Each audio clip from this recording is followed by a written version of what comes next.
লালদিঘি ময়দান চট্টগ্রামের এক ঐতিহাসিক মাঠ।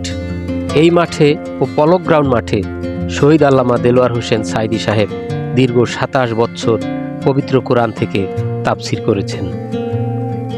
তার মুখ থেকে কোরআন শোনার জন্য দেশ বিদেশ থেকে রাজনীতি ধর্ম ভুলে গিয়ে মানুষ মৌমাছির মতো ছুটে আসত। ৯০-এর দশকের শেষের দিকে আমিও ২বার গিয়েছিলাম বাবার সাথে। আজ আবার আসলাম ইসলামিক ৮ দলের বিভাগীয় সমাবেশে। লক্ষ লক্ষ জনতার এই বিশাল সমাবেশে বক্তব্য রাখছেন বাংলাদেশ জামাতে ইসলামীর মহামান্য আমির ডাক্তার শফিকুর রহমান, খেলাফত মজলিসের আমির মাওলানা মামুনুল হক, নেজামে ইসলামের আমির AKM আশরাফুল হক, ইসলামী আন্দোলনের নায়েবে আমির মুফতি ফয়জুল করিম সহ ৮ দলের কেন্দ্রীয় এবং স্থানীয় নেতৃবৃন্দ। ৮ দলের অন্যান্য দলগুলো হলো জাতীয় গণতান্ত্রিক দল, বাংলাদেশ খেলাফত আন্দোলন, বাংলাদেশ ডেভেলপমেন্ট পার্টি।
বৈষম্যহীন সমাজ ব্যবস্থা উপহার দিয়েছে।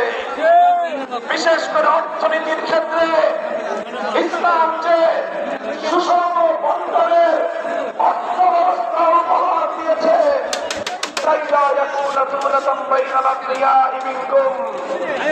একটি শ্রেণী বিশেষের কাছে রাষ্ট্রের যাবতীয় সম্পদ কুক্ষিগত হবে, সেই বিজাতীয় পুঁজিবাদী অর্থ ব্যবস্থার কবর তৈরি করে সেই ধ্বংসস্তূপের উপর আল্লাহর কোরআনের অর্থ ব্যবস্থা বাস্তবায়ন করা হবে ইনশাআল্লাহ।